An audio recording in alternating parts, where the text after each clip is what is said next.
Bonjour à tous, nous sommes ensemble durant ces 2 heures sur Sud Radio. Alors on parle toujours d'instinct maternel et on ne parle jamais d'instinct paternel. Et pourtant on voit de plus en plus de pères qui s'occupent formidablement bien de leurs enfants. Donc je vous propose qu'en compagnie de Hugues Rennes, nous parlions de ce désir d'enfant chez les hommes. Alors certainement qu'il est différent de celui des femmes, mais pourtant j'ai déjà rencontré des hommes qui avaient ce fort désir de devenir père. Alors comment il se met en place ce désir? Est-ce par amour pour leur compagne? Est-ce que c'est par amour tout simplement pour les enfants? Ou même peut-être parce qu'ils sentent une nécessité de fonder une famille? En tout cas, ce que l'on sait, puisque de nombreuses études l'ont démontré, les hommes choisissent comme compagne, lorsqu'ils ont envie d'avoir des enfants, une génitrice différente d'une maîtresse. Et oui, comme si inconsciemment, ils prenaient la partenaire dont les gènes seraient les plus compatibles avec les leurs pour fabriquer peut-être l'enfant idéal. Bref, on va en parler donc durant ces 2 heures avec Hugues Rennes, bien sûr, et puis j'invite les hommes à venir témoigner, à évoquer leur désir ou leur non-désir de devenir père, parce que on peut aussi donner la parole à des hommes qui sont devenus pères, malgré eux. Eh bien, notre numéro, vous le connaissez, c'est le 0826 300 300. Mais tout de suite, bien sûr, je vais faire réagir mon invité Hugues Rennes sur ce sujet. Alors, Hugues Rennes, bonjour. Bonjour Brigitte. Alors Merci. oui, écoutez, oui, c'est un sujet qui est intéressant à aborder. Alors, en fait, c'est difficile de donner une réponse univoque à cette question, parce qu'en fait, oui, c'est vrai, depuis quelques générations, enfin, on voit l'évolution du rôle de l'homme qui est de plus en plus investi, vous l'avez dit. Mais je crois que c'est difficile, comme je disais, d'être univoque, parce qu'il y a plusieurs choses qui vont jouer, et je vais en citer quelques-unes. La première, c'est que ça dépend de la partie masculine et féminine qu'il y a en chacun d'entre nous. C'est-à-dire que bien sûr, on est homme ou femme. Enfin bon, je ne vais pas revenir sur cette question qui a fait largement débat. Mais il y a de toute façon en chacun de nous une part masculine, une part féminine. Et donc, en fonction de cette part, eh bien, le désir d'enfant chez l'homme va être un petit peu différent. Ensuite, il y a autre chose qui va jouer de façon très forte, c'est la maturité intérieure. C'est-à-dire que quelqu'un qui est beaucoup dans son ego, qui est dans un ego déplacé, dans un ego qui a pris toute la place, et où il n'y a pas quelque chose qui commande de plus haut, qu'on appelle le soi profond, le self, la méconscience, eh bien, il y a quelque chose qui va être, j'allais dire, un peu trouble dans ce désir d'enfant. Et puis, plus la maturité va être là, plus l'être va être conscient de ce qui se passe à l'intérieur de lui et va pouvoir d'ailleurs explorer ce désir d'enfant avec lui et avec sa compagne, et bien plus les choses vont être en place et plus le couple va s'y retrouver et bien évidemment l'enfant aussi. Voilà ce que je dirais en introduction de façon rapide. Donc, si je vous écoute bien, Hugues Rennes, bon déjà, je crois que c'est un questionnement qu'on ne se posait pas il y a 1 ou 2 générations. Donc, c'est vraiment une question assez intéressante parce que qui est très révélatrice d'une société qui change. Hein. Je crois que ça, on peut vraiment le dire. Vous voulez dire donc que c'est notre part féminine finalement qui nous donnerait envie d'avoir un enfant. Ça, c'est ma première question, Hugues Rennes. Et ma deuxième question, c'est au fond, moi, je fais de l'astrologie et je trouve toujours intéressant parce que c'est très symbolique l'astrologie, le désir d'enfant se lie dans la maison de la création. Et j'ai remarqué que chez beaucoup d'artistes, par exemple, même des artistes femmes qui sont des grandes créatrices, eh bien le désir d'enfant finalement n'est pas là ou apparaît très tard. Est-ce que vous êtes d'accord avec cette idée donc déjà de part féminine qui serait donc là où se situe l'instinct maternel, enfin en tout cas le désir d'enfant, et cette partie créatrice qu'on a en chacun de nous qui parfois se nourrit autrement que par les enfants? Alors pour la première question, je pense que la part féminine joue, mais je ne pense pas que ce soit uniquement la part féminine qui active le désir d'enfant chez l'homme. C'est quelque chose de beaucoup plus complexe, me semble-t-il. Ça la teinte, mais ça la détermine pas complètement. Et en ce qui concerne la part créatrice, je suis complètement d'accord avec vous, Brigitte, alors totalement. C'est-à-dire qu'en effet, de toute façon, il y a en nous un désir de création. Et que la procréation est la première étape éventuelle, dont on peut se passer d'ailleurs, pour aller à la création.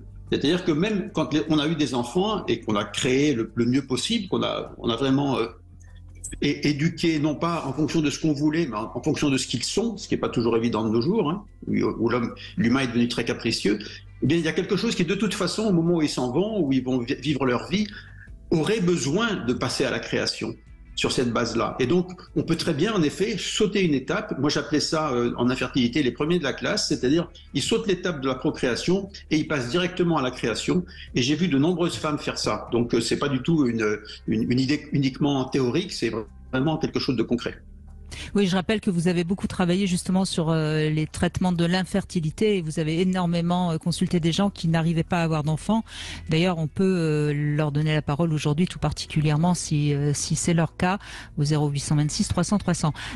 Alors, ce que je voulais aussi vous poser comme question, qui est une question aussi assez cruciale et qui dérange souvent beaucoup, mais qui me semble importante.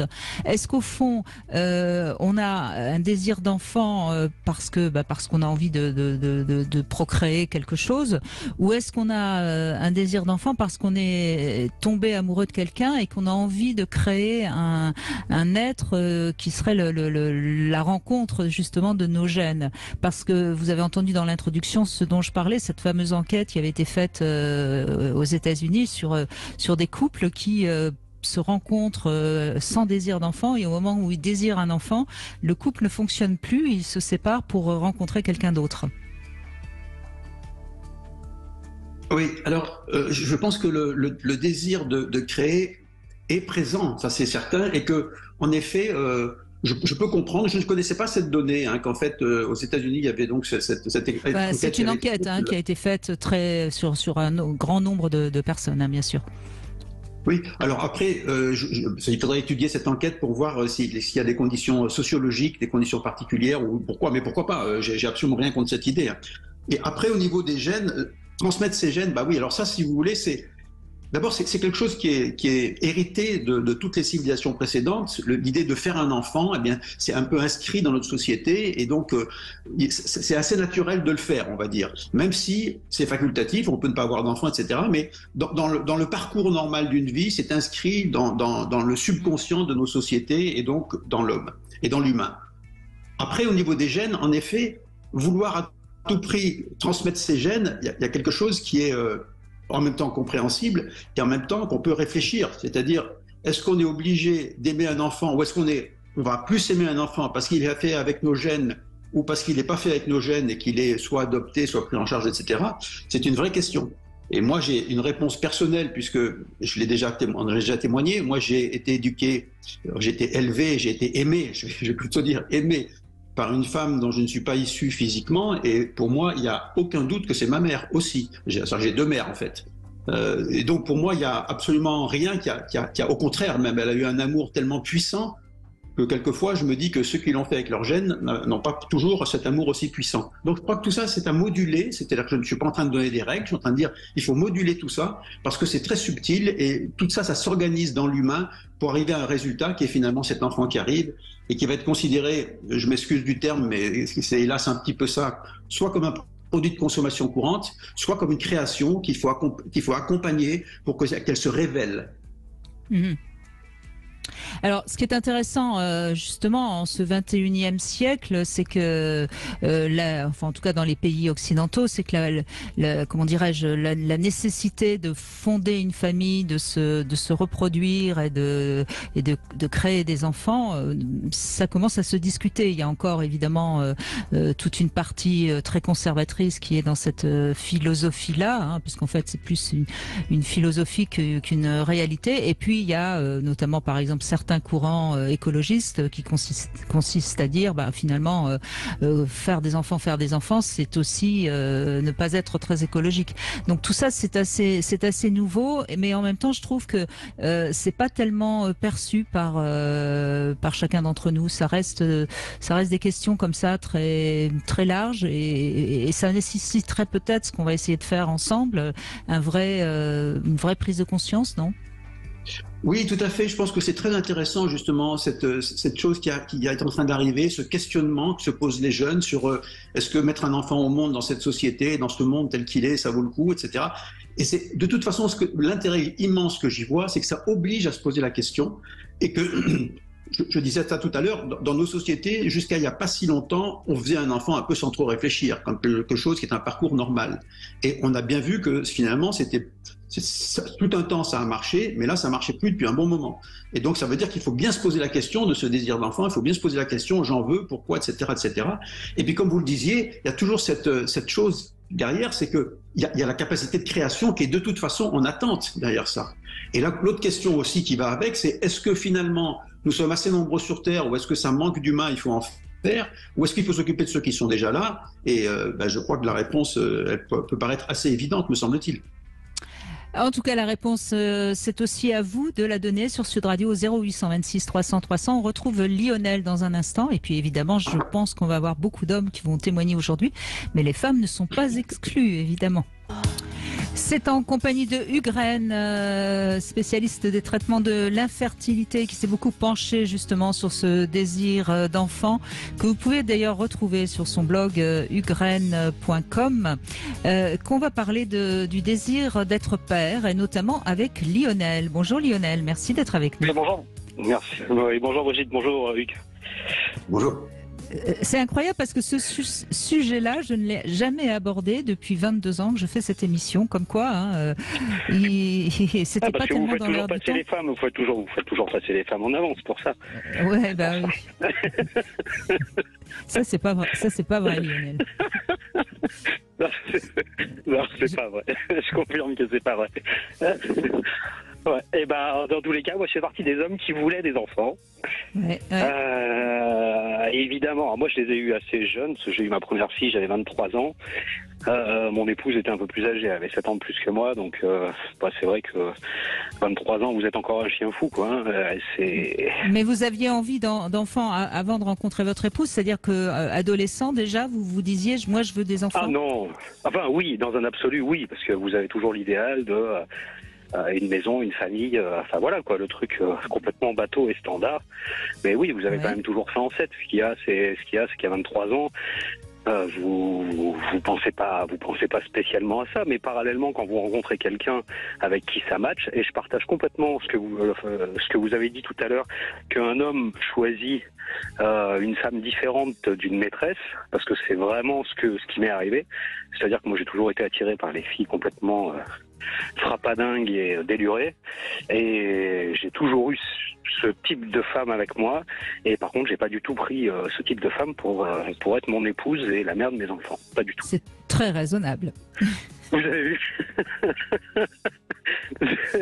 J'ai cherché d'abord une épouse, d'abord une mère pour mes enfants, une épouse et puis une amante après, quoi. C'est ce que je veux dire, c'est l'amante venait vraiment. L'un n'empêche pas l'autre, hein, d'ailleurs. L'un n'empêche pas l'autre, mais c'est vrai que c'est compliqué de trouver les trois en même temps. Moi, je me suis concentré sur les deux premiers, puisque trois, c'était un peu compliqué, manifestement. Voilà, enfin bon, bref, ça c'est encore autre chose. Parallèlement à ça, après on a eu... en fait, vous êt hyper anxieux quand vous êtes un homme, parce que vous savez que c'est la fin de l'insouciance.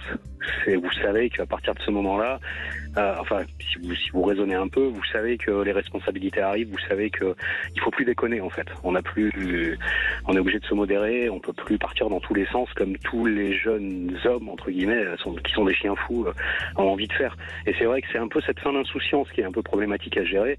Par contre, une fois que l'enfant est là, c'est terminé, quoi.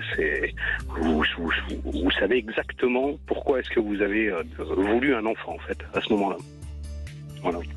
Et c'est sans aucun regret, et même si c'était tôt, moi personnellement je me lève tous les matins pour mes filles, hein, c'est sûr et certain. Hein. Tout ce que je fais aujourd'hui, c'est pour bâtir en fait quelque chose pour qu'elles aient plus tard, pour qu'elles aient quelque chose plus tard. C'est un moteur absolument formidable. Après, en tous les cas, moi personnellement, je fonctionne comme ça parce que je suis très famille et très protecteur. Donc, je fonctionne comme ça et je peux tout à fait entendre que ça soit pas le mode de fonctionnement d'autres. Je crois quand même que chez la majorité des hommes, lorsqu'ils deviennent pères, surtout quand ça a été un désir et que c'est avec la femme qu'ils aiment, ils ont après vraiment dans leur gène le désir de rapporter le mammouth. Hein, Mais c'est exactement ça. Hein. Mais moi, je pense que c'est vraiment viscéral en fait. Hein. C'est quelque chose que vous maîtrisez pas. C'est inconscient déjà pour commencer. Et vous rentrez mais comme une maman qui va, ou si son enfant va avoir un souci, ça devient une lionne enragée. Oui, mais en fait, c'est vraiment viscéral. C'est quelque chose qu'on a aucun. Moi, je sais que je passe là, j'ai 46 ans. Honnêtement, à 20 ans, oui, j'étais sur une mauvaise parole ou un mauvais regard, et ça pouvait vite déraper. Et je sais que je me suis beaucoup assagi avec le temps, bien évidemment, heureusement. Mais il y a encore un truc qui me fait prendre les tours, mais instantanément, c'est quand mes filles sont en galère ou sont dans des situations compliquées. Et je vois bien que ça me fait démarrer comme quand j'avais 20 ans, pareil, la même. C'est-à-dire que ça me fait partir en vrille complet. Donc on voit bien que c'est quelque chose qui est non maîtrisable et complètement viscéral, parce que vous perdez complètement, vous perdez pied, hein, tout simplement. Non, ce qui est intéressant dans ce que vous dites, Lionel, et ça c'est peut-être aussi, je vais faire réagir Ugraine, on voit bien lorsque une femme devient mère, c'est plus la même femme, il y a quelque chose qui change, et a priori il semblerait que c'est la même chose pour l'homme. Vous êtes d'accord avec ça, Ugraine ? Oui, moi je trouve que le témoignage de Lionel est très intéressant, et heureusement c'est souvent comme ça que ça se passe, c'est-à-dire que l'homme se sent responsable. C'est pas toujours le cas, c'est pour ça que je pense, Lionel, il vaut mieux dire je que dire on, parce qu'il y a des hommes qui sont derrière vous et qui sont dans la même la même direction, puis d'autres qui ne le sont pas. Donc, et votre témoignage est de ce point de vue là très intéressant. Après, concernant cette réaction viscérale par rapport à vos filles, je pense qu'il y a une partie positive et une partie qui est peut-être à réfléchir, parce que viscéral, c'est jamais toujours très très bon. On a besoin de de poser les choses pour que les réactions soient justes. Parce que quand vous avez décrit un peu vos réactions quand vous étiez beaucoup plus jeune, on sentait que c'était quand même très impulsif, si je peux me permettre. Hein. Alors je comprends bien, parce que nous avons tous ça au fond de nous, un côté impulsif. Hein. Ça, moi aussi, et c'est pas du tout une critique. Mais il y a des choses qu'il faut un petit peu trouver une façon un peu plus posée de faire les choses, quoi. Disons que vous avez le recul de la maturité, donc évidemment je vais pas exploser d'un coup, mais le problème c'est que maintenant l'environnement de nos ados est quand même des fois un peu complexe, et c'est vrai que moi j'ai 2 filles et 2 très jolies filles, donc du coup ça crée, puis elles sont en plein dans l'âge 16 et 20 ans, elles sont en plein dans l'âge où elles vivent, hein, et hors de question de les priver de quoi que ce soit, elles vivent, parce que c'est à cet âge-là je pense qu'on vit et qu'on apprend, mais c'est vrai que des fois on rentre dans des situations qui sont quand même un peu compliquées, quoi. Donc et il faut bien qu'à un moment donné, il faut bien mettre un stop à une situation compliquée. Sinon ça peut déraper encore plus. Enfin, bref, j'ai déjà témoigné chez Brigitte justement là-dessus. Oui, je m'en étais pas trop mal sorti. Je crois. Mais oui, justement, Lionel, elles ont un âge où elles vont bientôt s'envoler. Vous appréhendez ça, ou parce que là, du coup, vous allez un peu perdre votre statut de père, si je puis dire, même si vous resterez bien sûr toujours le père. Non, mais moi je suis un grand pragmatique. Je pense que en fait à 30 ans j'ai eu une péricardite où j'ai cru que j'allais mourir, en fait, tout simplement. Donc cette expérience de mort entre guillemets, c'est complètement déraisonnable de l'appeler comme ça, parce qu'une péricardite c'est pas quelque chose où vous risquez la mort, mais pendant près de un peu plus de 24 heures, on n'avait pas mis de diagnostic sur ce qui ressemblait à une crise cardiaque à 30 ans. Donc moi j'ai cru que j'allais mourir, hein, tout simplement. Donc en fait, si vous voulez, depuis ce jour-là, ma vie a complètement changé, c'est-à-dire que je vis l'instant, je vis le moment, je me projette dans le futur, évidemment, parce que j'ai des sociétés à côté et que je bâtis quelque chose, voilà, donc il faut quand même pas être déraisonnable, donc je vis quand même un peu dans le futur, mais c'est vrai que je profite de l'instant présent. Mes filles, je sais qu'elles partiront, et tant mieux pour elles, qu'elles bâtissent une vie, qu'elles bâtissent quelque chose. C'est pas parce que votre enfant part de la maison que vous perdez votre enfant. Parallèlement à ça, oui, c'est quelque chose qui est toujours un peu angoissant, parce que les filles, à chaque fois que vous rentrez, elles sont là. Et un jour vous allez rentrer, elles seront plus là. Et c'est la vie de tout parent. Et c'est comme ça. C'est pas un drame. Tant mieux. Moi, tout ce que je veux, c'est qu'elles soient bien, qu'elles soient heureuses. À partir de là, si je sais qu'elles sont dans un environnement sain et qu'elles sont heureuses, qu'est-ce que vous pouvez vouloir de mieux pour vos enfants? Donc, et puis il faut qu'elles vivent, qu'elles ouvrent leurs ailes, et puis feu, quoi. La vie, c'est ta vie, va faire le tour du monde, vie, quoi. Voilà, on fait pas les enfants pour soi, hein. On fait les enfants. Normalement, absolument, on les fait pas pour soi. Merci Lionel d'avoir démarré cette émission, ce joli sujet où on verra d'ailleurs au fil de l'émission ce que nous racontent les hommes. Merci Lionel, on fait une petite pause, on retrouve Philippe Hoffman qui va nous parler de l'orientation scolaire. On est en plein dedans puisque c'est le mois de juin et que la rentrée de septembre, elle sera peut-être pas la même pour tous. Oui. Eh bien, Hugues, nous retrouvons Philippe Hoffman qui va pouvoir donner des conseils aux ados, aux parents pour savoir comment s'orienter à la rentrée. Bonjour Philippe Hoffman. Bonjour Brigitte, bonjour Hugues. Bonjour. Oui, alors voilà, aujourd'hui je vais, bien sûr, c'est la période, là, je vais vous parler de la scolarité et de l'orientation. Et en fait, vous allez voir que tout se joue depuis fort longtemps dans toute cette histoire. En fait, depuis le début de la scolarité, tous les parents rêvent de réussite scolaire pour leurs enfants. Ils les imaginent avocats, pilotes, médecins, traders, présidents. Mais dès la fin de la maternelle, il y a des enfants qui sont déjà étiquetés par leurs difficultés d'adaptation. Ils sont agités, ils parlent mal, ils ont du mal à dessiner, ils se battent, ils s'isolent. On les oriente vers des aides spécialisées, les orthophonistes, les rééducateurs, les psychologues. Puis pendant les 5 années du primaire, on les soutient. Heureusement, il y en a beaucoup qui s'en sortent, mais les parents et les enfants sentent déjà leurs différences et certains s'enfoncent dans l'échec scolaire. Arrivé au collège, ça se complique encore plus. Parce que chaque enfant passe d'un milieu connu avec sa classe et son maître et sa maîtresse à un monde totalement éclaté de profs et immense où tout est mélangé. Dans ce monde-là, ils arrivent tout de même à s'adapter parce qu'ils ont des copains de leur groupe d'âge et en fait, ils arrivent à s'affirmer parce qu'ils sont des ados et ils se soutiennent entre eux. En fait, les 4 années de collège, c'est une vie de bouleversement incroyable. On y entre chétif, apeuré, on en sort avec un corps sexué, un esprit de petit homme ou de petite femme, fier ou complexé. En fait, on a totalement changé. Pour les plus fragiles, les difficultés scolaires, ça s'accentue en 4e. C'est la période où on aborde les notions d'abstraction, de symbolisation. Certains sont complètement déroutés avec ça. Et puis, en plus, ils sont envahis par des pulsions sexuelles qui submergent tous les apprentissages. On pense plus aux garçons et aux filles qu'à apprendre des choses à l'école. Donc, il y en a qui perdent pied et qui se marginalisent. On pense qu'il y en a entre 8 et 20% selon les villes. C'est énorme. Ouais, c'est énorme, ouais. Et pour eux, bien qu'à 16 ans, l'école soit plus obligatoire, on fait tout pour les garder dans le giron scolaire. On veut absolument éviter ce fameux décrochage total qui concerne tout de même 100 000 jeunes par an. C'est un vivier considérable de jeunes paumés qui n'ont pas de qualification, qui risquent la dépression et la délinquance. Donc, l'école veut garder l'espoir de les sauver. Et d'ailleurs, depuis 13 ans, on a beaucoup progressé. Mais c'est comme ça depuis toujours ou c'est nouveau Oui, c'est comme ça depuis très longtemps. D'accord. Depuis très longtemps, depuis une trentaine d'années. Et depuis 13 ans, on a mis le paquet en 2010. Et on a beaucoup progressé. On est passé de 160 000 jeunes à 100 000.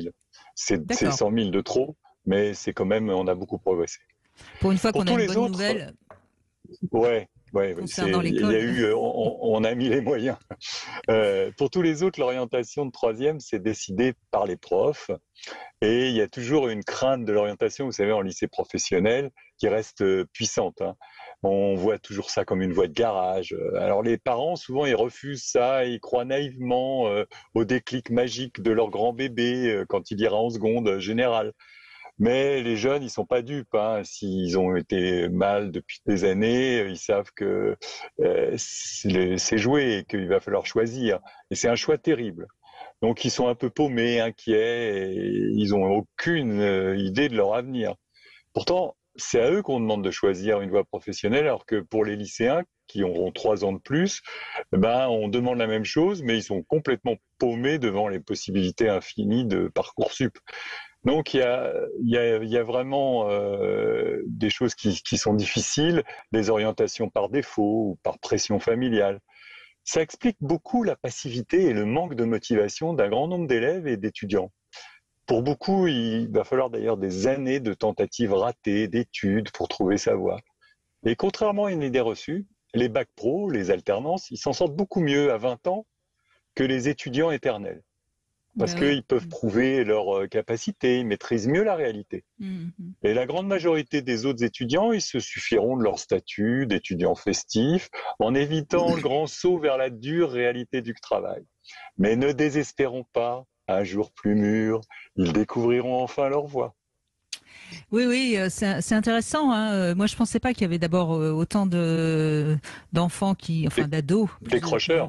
Ouais. Ouais, c'est impressionnant quand même. Hein. Mais ça se comprend parce que c'est vrai que l'idée d'être responsable et de travailler, c'est pas quelque chose qui peut tellement être évident à ces âges-là. Ukraine, vous voulez réagir à ce que nous dit Philippe Hoffman? Oui, il y a une chose qui me frappe beaucoup, qui vient de dire vers la fin, là, et que je trouve très intéressant, c'est qu'en fait, toute la structure essaye de les garder dans une idéologie d'une place sociale. Il a dit médecin, etc.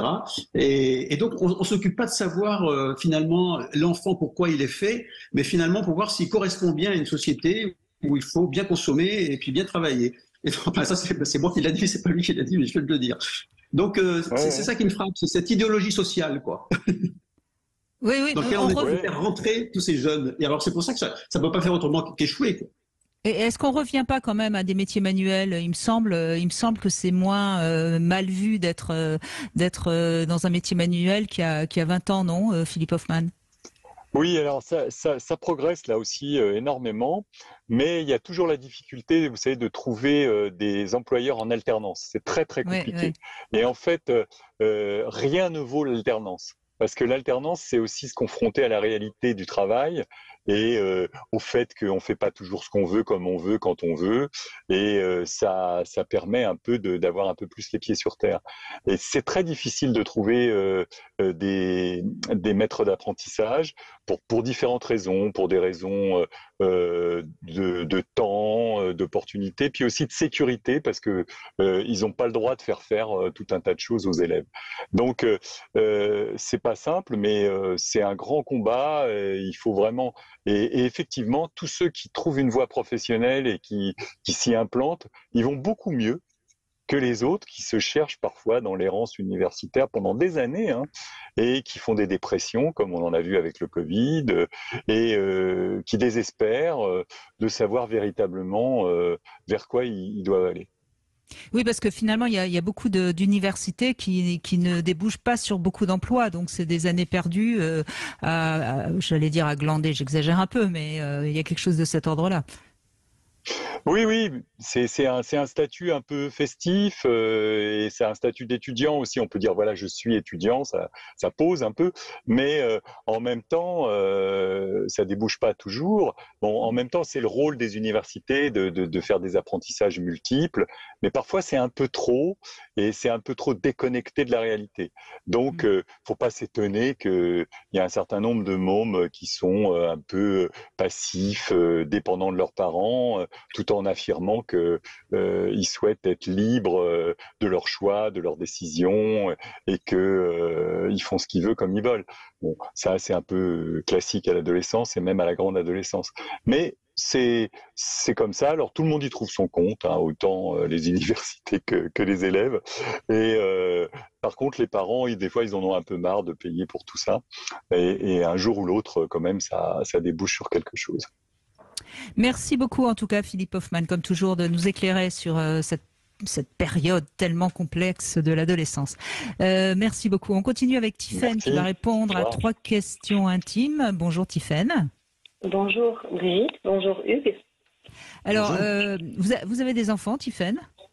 Oui, 2 grands. 2. Avec le même père? Oui. Et alors, est-ce qu'il était désireux d'avoir des enfants? Quelle note vous lui donneriez sur son désir d'enfant à cet homme? La première, on n'était pas préparés, ni l'un ni l'autre. Je me suis aperçue que j'étais enceinte à 11 semaines. Donc voilà. Donc nous avons discuté assez rapidement et de toute façon, voilà, on s'est dit oui, qu'on l'a gardé. Donc voilà. Et pour la deuxième, je dirais que je lui ai proposé, il a dit oui. Donc en fait, ça a été assez facile. Il n'était pas lui demandeur, mais en tout cas, il a dit oui à ce que je proposais, enfin un deuxième enfant. Et il comprenait tout ça aussi pour qu'il y ait comme une famille, que l'aînée ne soit pas toute seule.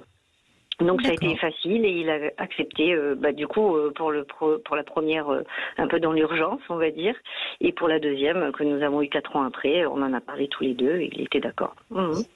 D'accord. Donc et c'est un bon papa, j'imagine. Alors, je me suis séparée de lui. Non, je l'ai élevé toute seule. Voilà. Donc, par contre, là, il n'a pas du tout fait la différence entre la séparation, la vie de couple et son rôle de père. Jusqu'à ce que nous soyons ensemble, c'était un excellent père. Et après, il a été très, très, très absent. Donc, les filles aujourd'hui, moi, elles ont 30 et 26 ans. Le considèrent comme un ami. Voilà. Elles m'ont dit clairement toutes les deux qu'elles avaient un parent. Pour le coup, c'était moi et c'est intéressant. Et elles avaient quel âge quand vous vous séparez? 7 et 3, du coup. Oui, donc assez jeune quand même, oui. Oui, la deuxième, à 8 ans, a demandé... je lui ai proposé, je leur ai toujours proposé d'aller avec leur père.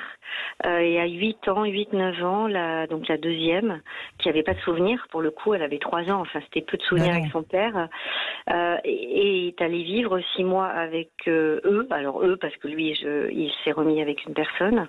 Bien sûr. Et puis il y avait une petite sœur entre-temps qui était née pour mes filles là-haut. Mais ça s'est pas bien passé, non, en fait. Voilà, mais pas par lui, par la personne avec qui il était. C'est leur belle-mère, oui. Oui.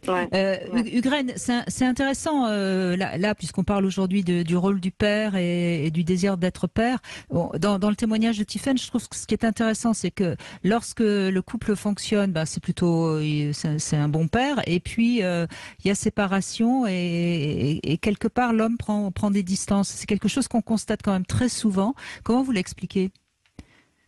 Oui, il y a quelque chose qui est d'abord choquant, parce que l'enfant, il a besoin de son père et de sa mère, et je pense que de ce côté-là, Tiffaine a très bien fait de leur laisser l'ouverture sur le père. C'est très important de garder une image du père, même s'il est absent. Après, oui, c'est hélas le risque de trop de masculinité, c'est se détourner, c'est l'excès, et c'est le manque de féminité. C'est l'excès, ça c'est fini, je passe à autre chose, et puis voilà, puis ce qui est derrière est derrière.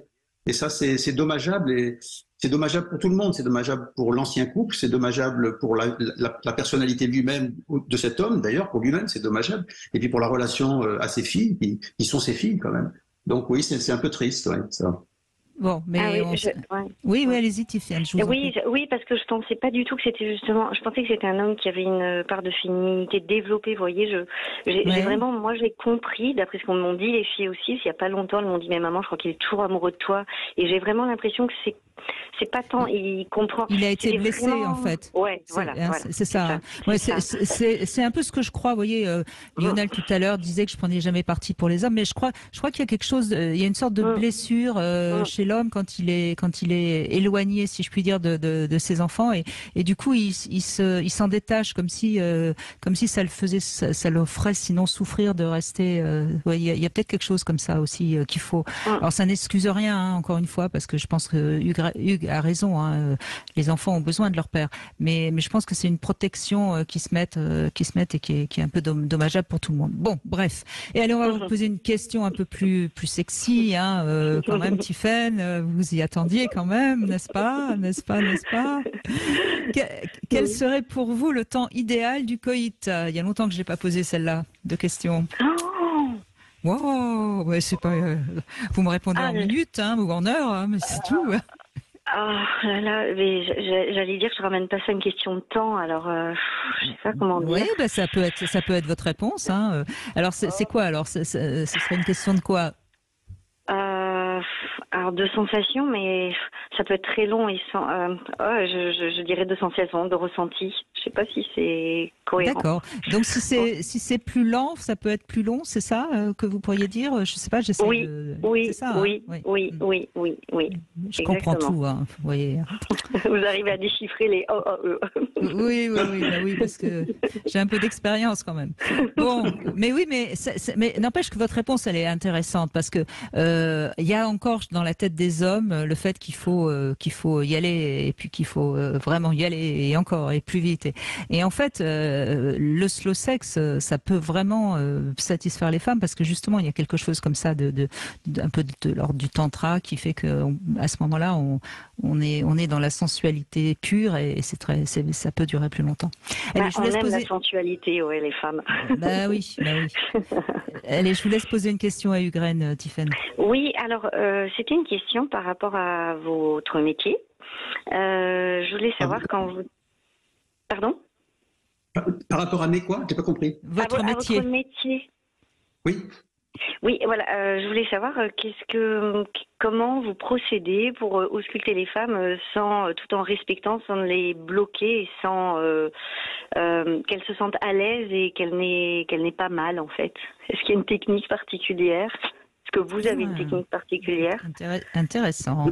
Je pense qu'en effet, c'est une question tout à fait cruciale et qui a fait, hélas, quand on n'y répond pas, qui a fait énormément de problèmes et de douleurs chez les femmes. Et donc, j'ai fait une grande attention. La première chose, c'est que je n'examine jamais une femme si elle n'est pas d'accord. C'est-à-dire qu'il y a toujours un accord à donner. Ce n'est pas un automatisme, c'est un accord. Et s'il y a blocage, je respecte le blocage et je me débrouille pour ou reporter l'examen, même s'il était indispensable, ou expliquer que on reverra ça, ou bien trouver, si c'est possible, un examen comme l'échographie par voie suspubienne, qu'on faisait à l'époque vessie pleine, des choses comme ça. Voilà. Donc, mais moi, j'ai toujours pensé qu'il fallait d'abord avoir l'autorisation. On ne fait jamais ça sans autorisation. Et jamais comme un automatisme. Et deuxièmement, il y a toujours une douceur à avoir et voir si, quand on fait cet examen, ça va. Est-ce que ça va ? Est-ce que ça va pas ? Et si ça va, ça va. Si ça va pas, on s'arrête. Voilà. D'accord. Et donc, avec ça, je pense que, alors, ça veut pas dire que il n'y a pas une fois ou deux où j'ai pas fait attention et peut-être que j'ai été pas fidèle à ce que je viens de dire, mais ça a toujours été pour moi extrêmement important de l'être et je pense que dans la majorité des cas, j'ai fait très attention à ça. Voilà, je ne sais pas si la réponse vous paraît claire. Ah si, très. Et je trouve ça justement, moi j'ai une femme de gynécologue, mais elle régulièrement, elle dit ça va. Et ce n'est pas anodin, c'est pas ça va pour ça va. C'est vraiment, ok, je peux aller plus loin, je peux continuer. Et je trouve ça, voilà, apparemment c'est ce que vous faites et ça met à l'aise. Et on peut dire stop, en fait. On nous le propose. Exactement. C'était une bonne question. Merci Tiffaine, merci beaucoup. Merci à vous. Petite pause et on revient sur le désir d'être père avec Arnaud qui nous rejoint dans un instant. Nous évoquons aujourd'hui le désir d'enfant avec Ugraine, spécialiste des traitements de l'infertilité et vous pouvez évidemment le retrouver également sur son blog ugraine.com.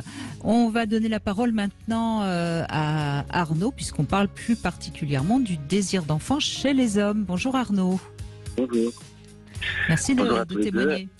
Oui, exactement. Alors, du coup, moi, je conviens d'être peut-être pas dans la norme, mais avec ma partenaire, on a beaucoup discuté. Donc, ça fait 4 ans actuellement qu'on est ensemble et j'ai 33 ans.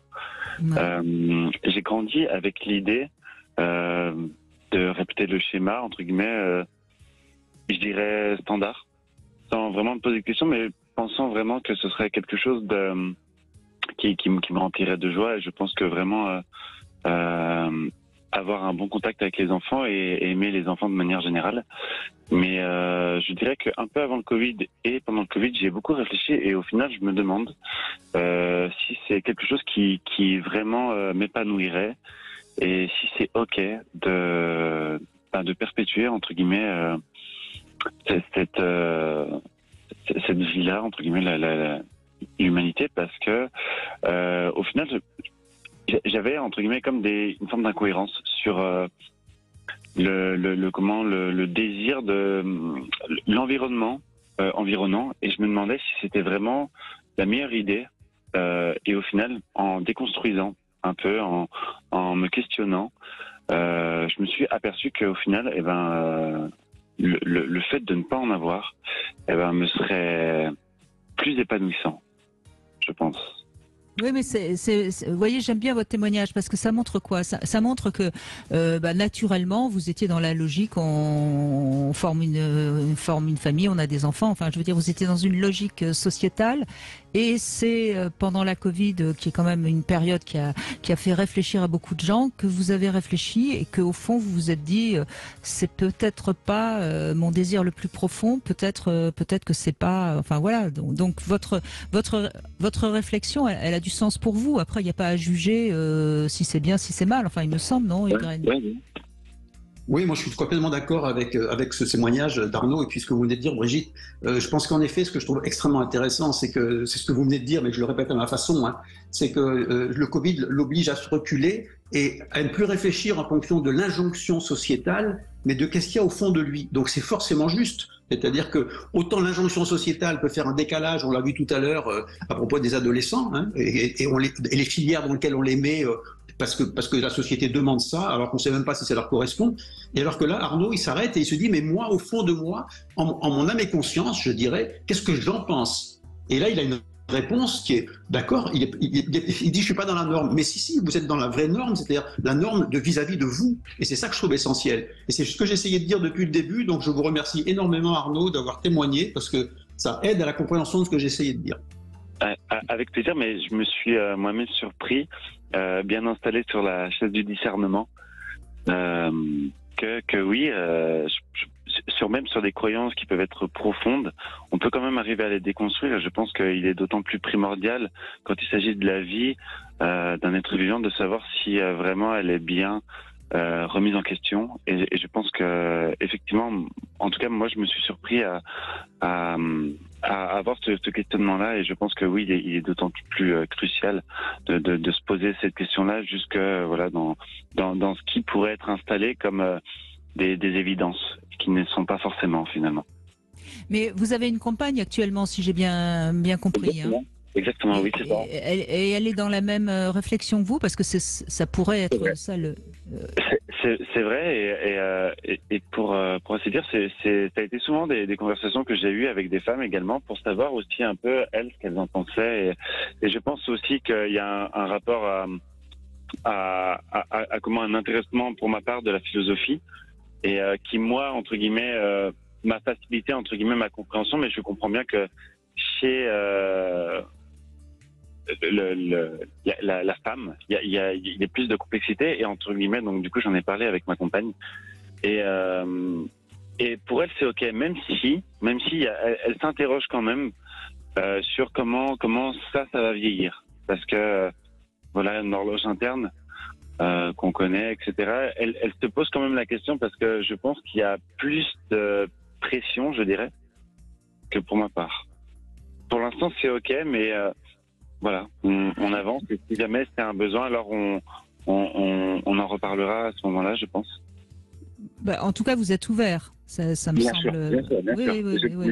Je pense vraiment que c'est quelque chose qui est primordial, mais je pense que, pour en revenir à ce qu'on disait tout à l'heure sur le Covid, je pense qu'il y a eu aussi beaucoup de colère et beaucoup de haine avec le Covid. Il n'y a pas seulement eu un temps de réflexion, même si ça facilite l'introspection. Je dirais que j'ai eu un peu de colère vis-à-vis des biais cognitifs utilisés pendant ces contextes-là, et je dirais qu'il y a eu une forme de colère chez moi, et c'est entre guillemets la citation de Schopenhauer qui m'a aidé à comprendre, où il disait que dans la vie, soit on créait, ou soit on procréait.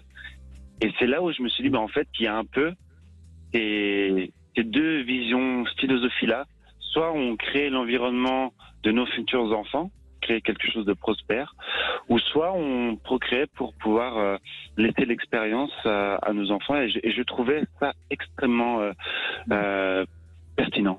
J'avoue que oui, non, c'est intéressant. Cela étant dit, Schopenhauer, c'est pas un joyeux, hein, c'est quand même un dépressif, mais on est d'accord. Hein. Mais non, mais ce qui est intéressant, encore une fois, c'est que moi, je suis très ouverte, bien que ayant fait le choix de ne pas avoir d'enfants, je comprends tout à fait qu'on ait envie d'en avoir. Moi, ce qui me gêne toujours, c'est lorsqu'on fait des enfants plus pour nous et pour leur faire ce qu'on n'a pas réussi à faire. Moi, c'est ça qui me gêne. Sinon, après, je veux dire, et c'est là où ce que dit Schopenhauer est tout à fait intéressant, évidemment. Et vraiment, j'essaie de faire court parce que la philosophie, je pourrais en parler, mais vous n'avez pas beaucoup d'audience, donc pas beaucoup de temps pour. Mais en tout cas, oui, je pense qu'effectivement, moi, ça m'a beaucoup aidé, ça m'a permis de donner aussi plus de sens et pouvoir, à contrario, du coup, aider l'environnement à partager, par exemple, de la psychologie, de la philosophie, de la spiritualité à des gens pour vraiment construire, entre guillemets, l'avenir et vraiment, je me sens très épanoui et très en adéquation avec ça Mais oui. Eh ben merci Arnaud, c'est un joli témoignage également, hein, très différent de celui de Lionel. On va continuer après les infos. Ukraine, vous pourrez réagir bien sûr au témoignage d'Arnaud, je vous ferai réagir. Et puis vous pourrez également me donner la réponse à la devinette. Quel est le point commun entre les chattes et les femmes? On se retrouve après les infos. Et Sud Radio. Et nous sommes avec Hugues, gynécologue obstétricien, certes à la retraite, mais qui continue beaucoup à évoquer ce désir d'enfant, cette difficulté à en avoir. Vous pouvez le retrouver sur son blog huguerennes.com. Reine, ça ne s'écrit pas comme une reine, c'est R-E-Y-N-E-S. Mais vous savez maintenant, vous avez l'habitude d'aller voir sur notre site sudradio.fr et puis, ou pourquoi pas sur notre chaîne YouTube, puisque vous êtes maintenant plus de 800 000 à nous avoir rejoints sur notre chaîne YouTube et je vous en remercie parce que, comme le disait tout à l'heure Arnaud, oui, c'est ça la fraternité, c'est parler ensemble pour un monde meilleur. Justement, vous voulez réagir à ce que nous a dit Arnaud, Hugues? Oui, alors j'ai trouvé vraiment cet homme très très posé, très réfléchi. Et dès le début, je me suis dit, mais lui, il a une part féminine, et bien sûr c'est un homme, mais il a une part féminine qui s'exprime, et du coup ça vient illustrer ce que j'ai essayé d'expliquer aussi au début. Et cette part féminine, moi je la sens dans cette introspection qu'il fait. Il va voir à l'intérieur de lui-même, dans ce désir de voir ce qui se passe à l'intérieur, donc aussi bien d'un point de vue, j'allais dire, psychique que spirituel d'ailleurs, il l'a dit. Et donc, et c'est à partir de cette plongée en soi-même qu'il revient et qui dit, ben voilà, je vais faire comme ça. Et donc, ça m'a beaucoup intéressé. Et justement, du coup, ça montre, ça met en exergue que cette partie féminine, elle va pas forcément pousser à faire un enfant. Elle va être élément de réflexion qui tient compte de l'ensemble du problème et pas simplement depuis son petit désir à soi, et qui va, en fonction de cet ensemble vu, eh bien, prendre une décision. Voilà, il parlait de philosophie aussi, ça va bien avec aussi. Donc, c'est ça qui m'a le plus, enfin pas le plus, mais qui m'a intéressé dans tout son témoignage. Oui, parce qu'en fait, on peut avoir une capacité à bien s'occuper des enfants sans forcément être passé soi-même par cette étape, hein, finalement. Et c'est ça que vous voulez dire quand vous parlez de notre part féminine, masculine. On n'est pas obligé d'être parent pour être un bon parent. Et c'est vrai que c'est important de le dire. De même qu'il y a des parents qui sont de très mauvais parents, évidemment. Alors, notre devinette, quel est le point commun entre les chattes et les femmes, Hugues? Alors, je sais ce qu'il ne faut pas répondre, mais je ne sais pas ce qu'il faut répondre. Je crois que beaucoup de gens seront d'accord avec la réponse. Ce sont les deux êtres vivants qui passent le plus de temps à leur toilette. Voilà. Bon, c'est pas. Je suis sûre qu'il y a des féministes qui seraient pas d'accord, mais je pense quand même que c'est assez juste. Nous retrouvons maintenant Maëlys, et votre témoignage est assez important et intéressant, Maëlys, parce que vous êtes maman de deux grands-fils, hein, enfin 12 et 13 ans. Vous avez eu une petite fille de 2 ans et demi à la demande de votre compagnon, hein, qui avait un fort désir d'enfant. Hein, c'est bien ça? Tout à fait. Bonjour Brigitte, bonjour Hugues. Donc oui, c'est exactement ça. Après ma séparation avec le père de mes fils, voilà, j'ai rencontré quelqu'un d'autre par le biais d'amis. J'étais assez réticente parce que je sortais d'une longue relation, mais bon, les choses se sont faites, on s'entendait très bien. Il était très amoureux? Il avait l'air, oui. oui, il était amoureux, il parlait de mariage. Oui, non mais attendez, j'ai bien compris que vous n'étiez plus ensemble, mais il pouvait être très amoureux au moment où il vous désire un enfant de vous. Oui, bien sûr, oui. Il était amoureux, il voulait qu'on reconstruise une nouvelle famille, que ce serait pas comme avec les autres, lui de son côté et moi du mien. Donc il parlait de mariage à mes parents, etc. Donc c'était quelque chose de sérieux. Donc moi j'avais un implant dans le bras, donc je ne voulais pas d'autres enfants. En tout cas, j'ai eu un troisième enfant avec le père de mes fils, mais étant séparée, je m'étais jamais dit que j'aurais un autre enfant. Donc du coup, il a insisté plusieurs mois, environ 3 mois. Je me suis dit bon, en même temps il parle de mariage, etc. Donc on se connaît bien, mes enfants ils l'aiment bien, sa fille m'aime bien, etc. Donc on va reconstruire quelque chose. Il avait déjà une fille, lui. Oui, il a une fille aussi d'un an de plus que le mien, de 14 ans aujourd'hui, donc elle avait 10 ans à l'époque. Donc voilà, je tombe enceinte assez rapidement, au bout d'1 mois et demi, je crois, après avoir retiré mon implant. Ouais. Et tout s'est dégradé. Sa mère m'a détestée, du coup elle a mis sa fille dedans. Sa fille, ça se passait pas du tout bien avec sa fille. Moi de mon côté, mon ex-conjoint, prenant ma grossesse, m'a aussi fait, comme on dit vulgairement, la misère. Donc on était en procédure pour la garde des enfants. Il a carrément demandé la garde exclusive des enfants sous prétexte que je les emmenais avec quelqu'un qu'il connaissait pas. Enfin voilà. Tout s'est détruit, donc j'ai pensé à avorter. J'ai failli avorter 4 fois. C'est ma mère qui m'a dit non, arrête, la petite elle bouge déjà. Je devais être à 13 semaines, vraiment j'étais à la limite de l'avortement. Donc je l'ai gardé et au final tout a explosé. J'ai perdu la garde de mes fils, mais je les ai récupérés depuis. Du coup j'ai quitté, ça allait plus du tout non plus avec le père de la petite. Donc je suis partie à 6 mois de grossesse. Pour récupérer mes enfants, déjà mes garçons. Donc je l'ai quitté en tout cas 6 mois de grossesse et puis voilà, j'ai continué mon combat toute seule pour récupérer mes fils et en même temps ma fille était bébé, enfin j'ai fait ma grossesse, fin de grossesse toute seule et voilà, il l'a vu, il a participé quand même à l'accouchement, il voulait participer, je sais pas pourquoi. Voilà, il a participé à l'accouchement. Moi, j'ai refusé qu'il la reconnaisse parce que notre histoire c'était n'importe quoi.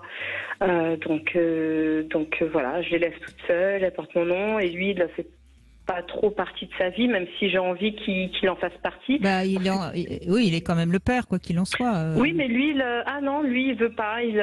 On n'est pas très loin, mais non, il me dit, t'es une très bonne mère, je te fais confiance, je dors sur mes 2 oreilles, je sais qu'elle manquera jamais de rien avec toi. Et puis là, il vit sa meilleure vie et il est en couple avec une jeune de 20 ans.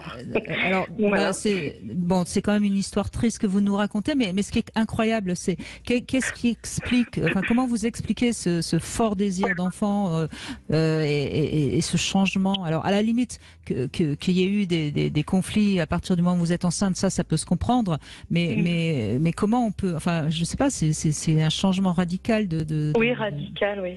C'est quelqu'un d'assez spécial. Déjà, le fait que j'habite qu'à 30 minutes, mais pour lui, c'est déjà trop. C'est quelqu'un qui est extrêmement dans ses habitudes, il sort pas de sa zone de confort. Pour lui, c'est soit on vivait ensemble, soit il y avait rien, en fait. Mais moi, je pouvais pas vivre sans mes fils. Donc, lui, il n'a pas compris que je devais récupérer mes garçons. Donc lui, il a cru que j'allais laisser mes fils à leur père et puis vivre notre vie à 3, comme il avait dit à ma mère. En fait, on va refaire notre vie. Mais non, en fait, c'est un enfant roi, quoi. C'est-à-dire qu'il n'est pas adulte. C'est un unique en plus. Et puis tout lui est dû. Et à partir du moment où tout ne lui est pas dû, il préfère tout lâcher. Tout à fait. Hugues, vous voulez réagir? Oui, c'est vrai. Comme vous disiez, c'est une histoire quand même triste. Moi, ce que je note quand même, c'est que Maëlys, elle a quand même une grande force, parce que traverser tout ça, moi, je vois ce que ça donne, parce que quand même, après plusieurs dizaines d'années de pratique du couple dans mon cabinet, et de voir les différents couples et les différents problèmes, je sais que pour affronter ce que Maëlys vous avez affronté, il faut beaucoup de force. Donc déjà là, bravo, chapeau. L'autre chose, je pense qu'en effet, cet homme, il y a quelque chose dans son comportement qui est curieux. Et je pense que là, ce qu'il aurait fallu, c'est peut-être, mais c'est facile de le dire après, c'est un peu s'arrêter sur ce désir aussi fort et puis essayer d'y voir un peu plus clair. Parce que manifestement, il devait y avoir derrière ça des représentations de la famille. Vous l'avez un peu évoqué, Maëlys, des représentations de la famille. Et quand cette représentation s'est effondrée, ça ne correspondait plus et il a tout envoyé bouler. Et vous avec, et ça c'est quand même dommageable pour vous, pour tout le monde, quoi. Ça fait beaucoup de souffrance. Oui. c'est sûr. Bon, maintenant, ça fait quelques années, donc je le laisse quand même de temps en temps. Il vient voir la petite. Au début, je voulais pas qu'il dise le mot papa. Parce que pour moi, c'est pas ça un père. Donc j'étais un peu dure avec lui quand il l'avait revu, parce qu'il la voyait un peu tous les 3 mois finalement. Donc moi, je lui ai dit non, tu dis pas le mot papa, parce que t'en es pas un en fait. C'est pas en voyant sa fille tous les 3 mois qu'on se décrète père. Donc après, il a fait des efforts. En janvier, il a une nouvelle résolution comme quoi il allait la voir plus régulièrement. Donc ça a tenu de 3 mois. Ensuite, il l'a vu, il la voit, mais c'est parce que moi, je veux bien aussi parfois aller chez lui, ou voilà, il me dit est-ce que je peux passer, j'accepte tout en fait pour qu'elle garde quand même un lien. Bien sûr. Mais c'est quelqu'un, voilà, sachant que parfois il voulait revenir avec moi. L'année dernière, il voulait qu'on se remette ensemble, et finalement il fait marche arrière à la dernière minute. Donc et là il me dit parce que quand les enfants ils sont ensemble, ils sont tous très bien, on est vraiment bien, on s'entend bien. Mais il me dit non, moi je peux pas. J'ai mes souffrances, je veux pas t'imposer ça soi-disant. Et puis en fait, voilà, maintenant il vit sa meilleure vie, il part en vacances, il est avec une jeune, voilà, de 23 ans. Enfin, je sais pas quelle vie il se crée, mais bon. Et puis moi, j'élève la petite toute seule, du coup. Espérons qu'il fasse pas un autre enfant avec sa nouvelle compagne. Complètement, oui. Ouais. C'est sûr. Mais bon. Écoutez, bravo Maëlys, et puis merci de ce témoignage, comme quoi oui, on peut avoir aussi moi c'est un peu le constat que je fais de votre témoignage, c'est qu'on peut aussi avoir chez les hommes des désirs d'enfants très forts qui finalement n'aboutissent pas sur grand chose, parce qu'on le dit souvent des femmes, hein, mais on voit que c'est pareil chez les hommes. Donc on voit bien que le désir d'enfant souvent il colmate des blessures profondes dont on n'est pas conscient, et c'est ça qui est intéressant dans ce témoignage. On fait une petite pause et on continue avec vous bien sûr au 0826 300 300. À tout de suite. Ugren est avec nous et nous évoquons le désir d'être père chez les hommes, et on redonne la parole à Michel maintenant. Michel, bonjour. Bonjour Brigitte, bonjour Ugren, merci beaucoup de m'accueillir. Bonjour. Je vous en prie. Donc vous êtes maman, vous avez 3 enfants avec le même père, hein, bien. Les 2 premiers avec le même, et le dernier avec un seul. Avec un autre, d'accord. Voilà, c'est ça. Et alors, qu'est-ce que vous pourriez dire de leur désir d'être père à ces hommes ? Eh bien, écoutez, pour le premier, j'avais tout juste 18 ans. Il m'a dit t'es la femme de ma vie, t'es la mère de mes enfants. Je te ferai 2 enfants, un homme, une femme. Donc moi, j'ai cru que c'était ça, le grand amour, que c'était signé jusqu'à la fin. Et en fait, après le recul et quelques années, je me suis aperçue qu'il avait plutôt rempli un contrat, en fait, parce que j'ai eu donc mon premier enfant, donc qui était un garçon. Et quand j'étais enceinte, donc on était très contents, j'étais très contente aussi. Et quand il y a eu la seconde qui est arrivée, enfin on ne savait pas ce que c'était. Donc je lui ai dit tu viens avec moi, on va à l'échographie pour savoir qu'est-ce que c'est, si c'est un garçon, une fille. Et il était couché dans le lit, il me dit non je viens pas avec toi, de toute façon je sais que je t'ai fait un garçon et je t'ai fait un garçon, le second sera une fille, donc j'ai pas besoin de venir avec toi à l'échographie. Bon, j'étais un peu vexée, j'étais un peu, voilà. Et puis, je me suis dit, peut-être que c'est le boulot qui lui prend la tête, machin, voilà. Et donc, c'était une fille. Et finalement, après quelques années, il m'a dit, tu n'es pas la femme de ma vie, tu es la mère de mes enfants. Et je t'ai choisi pour ça parce que je sais que tu seras toujours bien occupée de tes enfants. Donc, en fait, il a rempli un contrat avec moi. Voilà. Donc effectivement, je ne vais pas rester sa femme très longtemps, 7 ans. Oui. Et ce contrat, voilà. Michel, ce contrat d'après vous, c'est quoi ? C'est l'injonction de la société ? Il a eu non, c'était en fait, il a eu un mariage qui n'a pas duré très longtemps. Parce que soi-disant sa femme était infidèle, donc je crois qu'il a duré 3 ou 4 mois. Donc en fait, avec moi, il s'est racheté une virginité, bon père de famille, 2 enfants, voilà. Et donc, mais derrière, ça s'est terminé, c'était un peu ça. Il a rempli un contrat, en fait. Oui, mais ce qu'on entend, me semble-t-il, mais vous allez me le confirmer ou pas, c'est qu'en fait, il voulait des enfants parce que ça fait partie de son rôle d'homme, mais c'était pas un désir profond d'élever des enfants, enfin, il me semble. c'est pas comme ça que je le ressens parce que bon, il aime ses enfants, il est là quand il réclame quelque chose, donc voilà. Mais bon, ça l'a pas empêché de partir au bout du monde du jour au lendemain en me disant bah écoute, voilà, j'ai rencontré quelqu'un, je pars à l'autre bout du monde. Donc finalement, il avait rempli son contrat.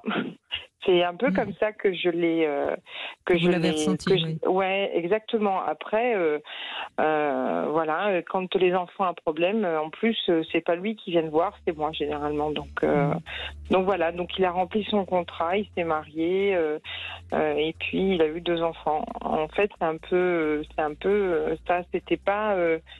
Ça n'a pas été vécu, partagé de la même façon. Moi, j'étais très heureuse d'avoir des enfants. C'était quelque chose que je voulais depuis toujours. Donc ça, il n'y avait pas d'ambiguïté pour moi. Mais en fait, avec le recul et la vie que j'ai avec lui, du coup, c'est un peu ce que je ressens et voilà. Donc je pense qu'il y a des hommes, quand je les vois, qui sont très investis. Moi, mon époux actuel s'est occupé de mes enfants comme si c'était les siens, les a emmenés à l'hôpital, il a été là, enfin tout le temps, même quand leur père n'était pas là. Et pourtant, c'est pas les siens. Et il s'est investi beaucoup plus. Oui. Vous voyez ce que je veux dire? Très, très, très bien, très, très bien. Hugues, vous voulez réagir? Oui. Ce que je trouve, c'est toujours une histoire un petit peu aussi difficile, hein, celle-là. Bon, elle se termine mieux parce qu'il y a cet autre homme qui est là et qui lui a une autre attitude. Mais c'est vrai que ce premier homme, ce qui m'a beaucoup frappé, c'est le fait qu'au moment de la deuxième grossesse, ils disent, bah non, je viens pas à l'échographie. J'étais en larmes. On sent que le contrat, c'était surtout sur le garçon. Alors après, peut-être ça s'est modifié, hein, tout ça.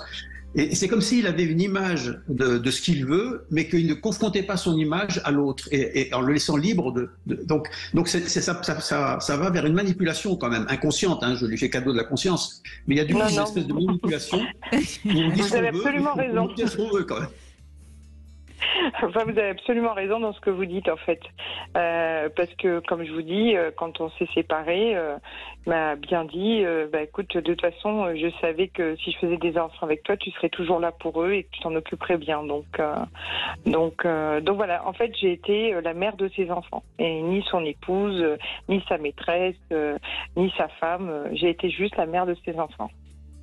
C'est triste, hein. Ouais, mais grâce à vos émissions, je suis devenue une femme, Brigitte. Non mais c'est triste. Non mais ce qui est triste, bien sûr, et vous avez grandi et puis de toute façon, c'est aussi grâce à des épreuves difficiles qu'on se forge un caractère. Mais ce qui est difficile, c'est que vous avez eu quand vous le rencontrez quelque chose de chouette, en pensant que vous aviez rencontré l'homme avec qui vous pouviez former une superbe histoire d'amour. Quoi. C'est ça. Il y a forcément eu un moment difficile de déception qu'il a fallu assumer. Tout à fait.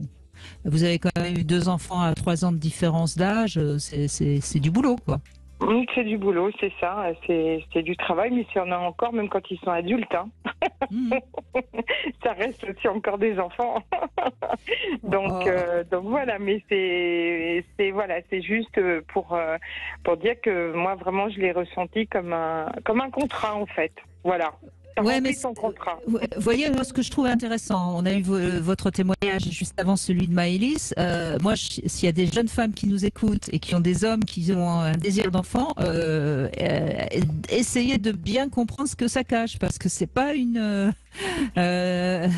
certitude, hein, que c'est un vrai désir d'enfant dans ce qu'on entend là dans les 2 témoignages qu'on vient d'entendre. Donc il faut questionner. Hein. Oui, ok, c'est quoi ton désir d'enfant? Merci en tout cas, Michel. Mais je vous en prie, c'était un plaisir. À très bientôt. À bientôt, Michel. On continue dans un instant avec le Love Conseil, comment se libérer de ses complexes. Et puis nous aurons William également qui va témoigner dans un instant. Eh bien, Hugues, on va parler des complexes. On en a tous. C'est important de le rappeler. Hein. C'est normal d'avoir des complexes. Enfin, c'est normal. C'est humain, en tout cas. Je pense que c'est notre problème, à notre narcissisme. Et donc, c'est assez normal d'avoir des complexes. Je pense que les animaux, eux, n'ont pas de complexes. Donc, je pense que c'est parce que on se regarde dans le regard des autres et voilà. Alors la plupart des complexes commencent à s'installer vers l'âge de 7 ans. Hein, donc c'est des complexes qui peuvent venir de réflexions que font les parents, de réflexions que font les camarades, de comparaison aussi. Hein, les enfants se comparent beaucoup. Et puis évidemment à la puberté, il y a aussi des complexes qui se mettent en place. Et puis après, bien sûr, suivant nos expériences, suite à un échec, par exemple, notamment sentimental. Hein, mais quand c'est à l'âge adulte qu'un complexe se met en place, c'est généralement parce qu'il y avait un terrain propice, comme on dit. Hein. C'est rare qu'on développe un complexe qui n'était pas un peu latent lorsqu'on a dépassé 21 ans. Alors, bref, ça traduit généralement évidemment un manque d'estime de soi. C'est d'ailleurs le sujet dont on va parler demain. Et un complexe, eh bien, ça permet de cacher quelque chose. On cache derrière ce complexe quelque chose d'autre et par exemple une femme qui est complexée sur ses fesses, elle va mettre ses seins en avant. Donc c'est intéressant aussi de voir comment on joue avec son corps, parce que parfois on va mettre en avant quelque chose. Par exemple, je vais donner un autre exemple, il y a des femmes qui mettent toujours un rouge à lèvres très très fort parce qu'elles aiment pas leur nez. Voilà. Alors l'intérêt, évidemment, c'est déjà de comprendre qu'est-ce qu'on a comme complexe, et puis ensuite, pour s'en débarrasser, c'est pas très simple. Alors, il y a évidemment la méthode Coué, hein, mais je pense qu'il faut l'appuyer par une visualisation active. Donc, regarder son complexe en étant apte à comprendre que c'est comme ça, mais qu'en même temps, il faut aimer cette partie de son corps.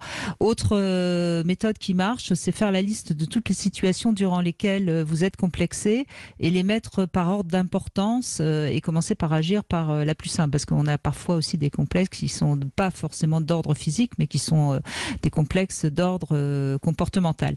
Et puis donc petit à petit, ça aide à prendre confiance en soi, mais c'est pas très simple non plus. Donc je crois qu'il faut accepter ces complexes, en prendre conscience, et puis ensuite se dire une phrase en une sorte de mantra qu'on aime avec le cœur et non pas avec les yeux. Et puis peut-être que ça peut vous aider à accepter vos complexes. Hugues, vous voulez réagir ? Ah oui, je trouve ça très très intéressant, et puis les différentes propositions que vous faites, ça me parle beaucoup, parce qu'en fait oui, elles ont toutes un intérêt, c'est toute une possibilité d'agir.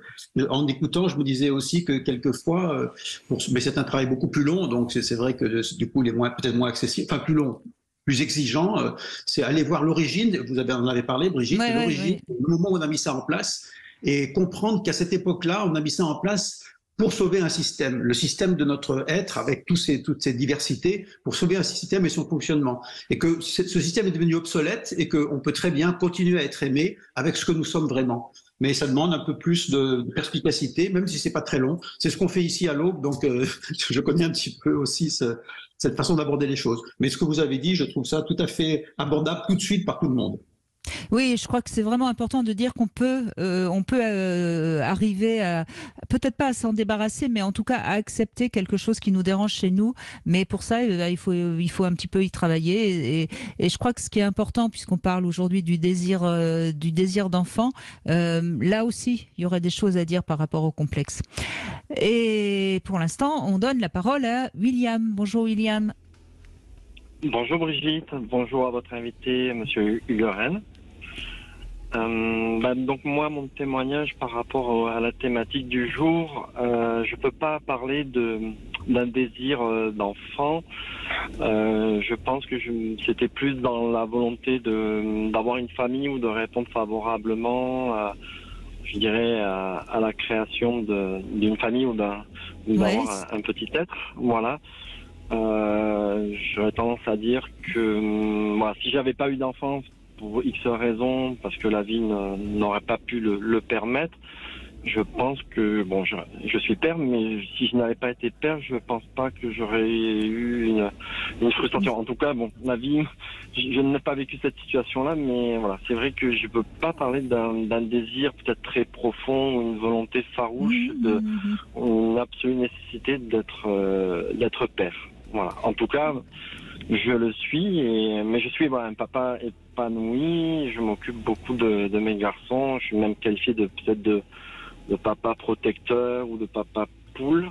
Voilà, donc ça c'est une grande fierté. Eh bien, écoutez, merci parce que votre témoignage il est très important parce que je pense qu'il y a beaucoup d'hommes qui pourraient dire la même chose mais qui n'oseraient pas le dire. Donc je trouve ça assez courageux de votre part de le dire. Donc je suppose que vous avez eu vos enfants parce que votre compagne désirait des enfants.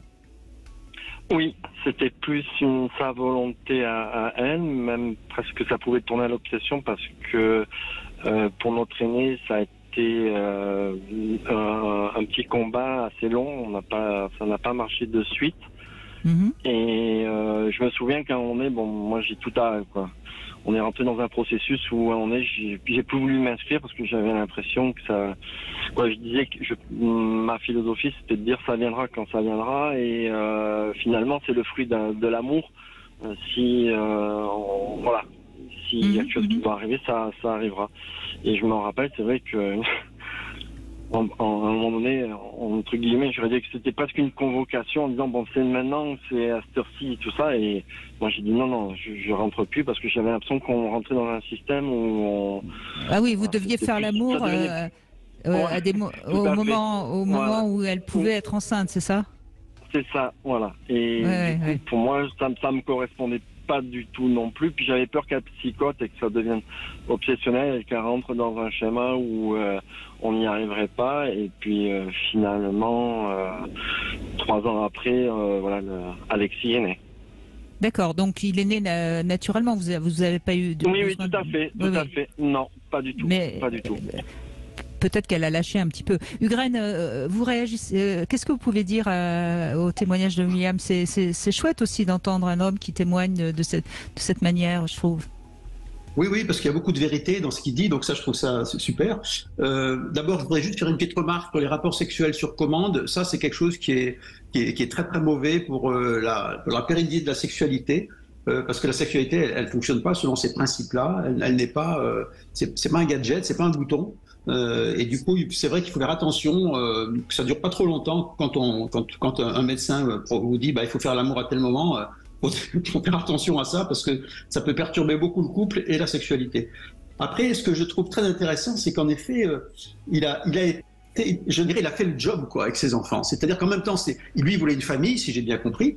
Et puis il y avait aussi cette fait d'accepter que sa compagne, elle voulait aussi un enfant. Il n'y avait pas tout à fait. C'est comme s'il y avait un désir qui n'était pas tout à fait calé pareil, mais qu'au fond, ça fonctionnait bien ensemble. C'est-à-dire qu'ils s'étaient mis d'accord et ça fonctionnait sur le fait que, pour elle, c'était important de porter un enfant, j'imagine, etc. Et pour lui, c'était moins important, c'était plus la famille. Donc, ils se sont retrouvés finalement dans un désir concordant, je dirais, et que lui, il a vraiment plongé là-dedans, et je trouve ça assez merveilleux, en effet. Alors que c'était pas au départ tout à fait son désir, il y a quelque chose où ça fonctionne très très bien, quoi. C'est ça que je trouve très intéressant dans ce témoignage. Et je pense que c'est quelque chose que beaucoup d'hommes pourraient dire, alors peut-être pas de manière aussi consciente, mais il me semble, Ugraine, que finalement, comme ça, si on fait un petit peu le bilan depuis 14 heures, je pense qu'il y a un désir d'enfant plus fort chez la femme, mais chez beaucoup d'hommes, quand les enfants sont là, ils ont la responsabilité d'être père. Pas tous, on l'a vu aussi, mais... Oui, normalement, la responsabilité, ça fait partie du côté masculin quand il est assumé. C'est-à-dire faire avec ce qui est et assumer matériellement, et non seulement matériellement, mais assumer toutes les dimensions d'une réalité. Ça fait partie du côté masculin quand il s'assume. Et ça, c'est très important, en effet, et c'est ce qu'on entend dans un certain nombre de témoignages. Et que oui, moi, je pensais à mon exemple, je m'en excuse, mais moi, c'est vrai que j'avais très peur au départ d'avoir des enfants. Non pas, et je manifestais, j'étais très réticent, à cause de la responsabilité, parce que je sentais l'incroyable responsabilité de ce petit être et de cette découverte que j'allais faire, et du coup, je ne savais pas si je serais capable. Mais une fois qu'ils ont été là, c'est évident que j'ai assumé complètement, mais j'étais plutôt sur les freins, moi, au départ. Moi, je me retrouve dans ce que vous dites, Monsieur Rennes, parce que quand elle m'a annoncé qu'elle était enceinte, je me souviens, j'ai exactement l'endroit où j'étais, et pendant, je sais pas, une période de plusieurs jours, j'ai énormément cogité en me disant oula, ça y est, t'es plus tout seul, là, tu as la responsabilité de ton enfant. Et je me suis même posé la question, mais est-ce que je vais être un bon papa? Est-ce que je vais réussir à éduquer cet enfant? Est-ce que est-ce que je vais vraiment pouvoir assumer tout ça? C'est vrai que pendant un jour, j'ai énormément réfléchi à ce sujet-là, quoi. Je n'en ai pas parlé à mon épouse à l'époque, mais c'est vrai que ça, quelque chose qui m'a énormément troublé pendant quelques temps. Puis arrivé à la naissance, une fois que je l'avais dans les bras, toutes ces questions étaient oubliées, quoi. C'était, j'y étais, quoi. C'était.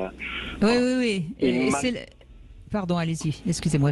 Oui, allez-y. Et j'allais dire aussi quelque chose par rapport à un témoignage que vous avez eu, c'est que malgré la séparation avec la maman, c'est moi aujourd'hui qui ai les garçons avec moi. Ouais. Et alors c'est un peu bizarre parce que je me serais jamais attendu à ce scénario-là, mais bon voilà, les enfants ont préféré vivre avec leur papa qu'avec leur maman pour des raisons qui leur sont certainement propres. Mais voilà, donc dire voilà aussi qu'il y a aussi des hommes qui sont capables d'assumer, même s'il y a une séparation, toujours leur rôle de père et la volonté de garder le lien de famille, même si c'est une famille à trois, mais il y a toujours la maman est toujours, a toujours son rôle de maman et elle est quand même présente auprès des garçons aujourd'hui. Ben, vous savez, William, ça me fait penser à quelque chose, et donc je vais donner ma réflexion, et puis Ugraine, vous verrez ce que vous avez envie d'en dire, mais je crois qu'il y a deux sortes de catégories d'humains, aussi bien hommes et femmes mélangés. Il y a ceux qui sont adultes et qui, donc, quand ils ont des enfants, savent s'occuper de leurs enfants, et puis il y a ceux qui sont totalement immatures et qui ont parfois des désirs d'enfants ou pas d'ailleurs, mais qui de toute façon ne sont pas capables, quand les enfants arrivent, de réagir comme il faut, quoi. Parce que là, on vous entend, vous n'étiez pas dans le désir d'enfant, et pourtant aujourd'hui, vous êtes un père formidable puisque vous les avez, vous en occupez. Et puis on entend des pères qui oublient qu'ils sont pères. On entend parfois des femmes aussi qui se comportent pas très bien. Donc je crois qu'il y a pas vraiment de règles, Ugraine. Oui, tout à fait. Bon, c'est ce que vous dites est un petit peu entier, mais je vous suis totalement. Dans les extrêmes, c'est ça, c'est que il y en a qui sont capables d'assumer parce qu'ils sont adultes, et d'autres qui sont restés enfants. Et là, je vous parle. Je suis complètement d'accord avec ça. Après, ce que je voulais dire par rapport à William, c'est que les questions qui se posaient en début de grossesse, moi, je me suis beaucoup intéressé à ça, non seulement du côté homme que du côté femme. Et je pense que ces questions, elles sont essentielles. Et comme vous avez dit, je les ai oubliées. Je pense pas que vous les ayez oubliées. Vous les avez élaborées pour trouver des réponses. Peut-être qu'elles n'étaient pas totalement conscientes, mais pour que ces questions tombent, il faut que de toute façon, il y ait une réponse intérieure qui vienne. Et ça, c'est tout à fait essentiel. Je l'ai développé sur tout ce que j'ai fait sur le site Nouveaux parents, nouveaux enfants, où j'explique tout ce début de grossesse et toutes ces questions qui montent chez l'homme et chez la femme. Et c'est très important de les écouter. C'est très important de se les approprier et d'apporter ses propres réponses pour que justement la grossesse se passe mieux et la parentalité se passe mieux. Ce qui s'est passé dans votre cas. Voilà, bravo William, merci de ce témoignage. Merci à vous. Merci à vous, bonne émission. Merci. On va conclure avec Céline qui nous rejoint dans un instant. Vous verrez, c'est un témoignage aussi intéressant, comme quoi chaque cas est un cas particulier. On se retrouve tout de suite sur Sud Radio. Ugraine est avec nous. Vous êtes également l'auteur de Nouveaux parents, nouveaux enfants. Vous venez d'en parler dans un instant. Et c'est vrai que la question d'être parent est une question qui n'est peut-être pas suffisamment élaborée avant l'arrivée des enfants. Et c'est peut-être pour ça qu'il y a parfois autant de problèmes dans les couples. En tout cas, Céline va conclure cette émission. Et votre témoignage est intéressant parce que je crois qu'il est assez représentatif de ce qui se passe dans de nombreux couples. Bonjour Céline. Bonjour Brigitte et bonjour Ugraine aussi. Bonjour. Merci de me donner ce temps de parole. Allez-y, oui. Alors, du coup, moi, du coup, j'ai 41 ans et avec mon compagnon, on est ensemble depuis une dizaine d'années. On s'est rencontrés, on avait à peu près 30 ans. Et moi, j'avais l'horloge biologique qui me tannait depuis déjà un moment.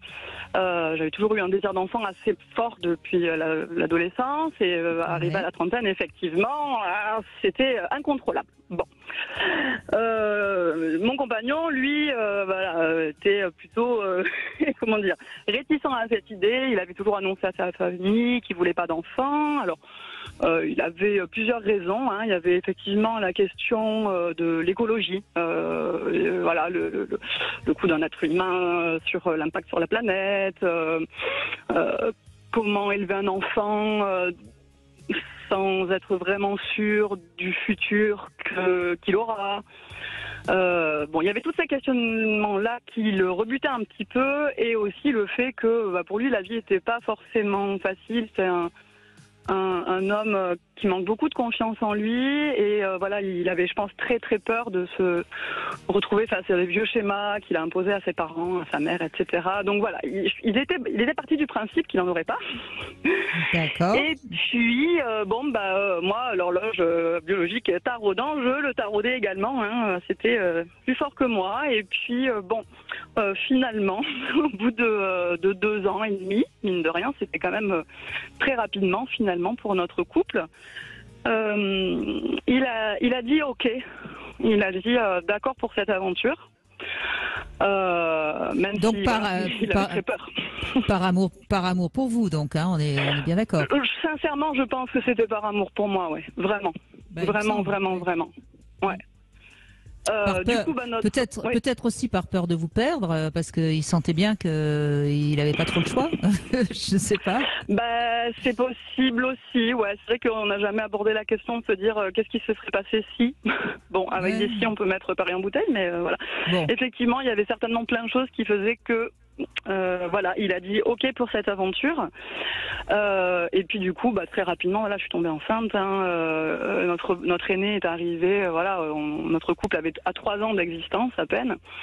Et ça a été une grosse épreuve. Alors autant pour lui que pour moi, parce que finalement, moi qui désirais cette maternité depuis des années, ça a été très très difficile.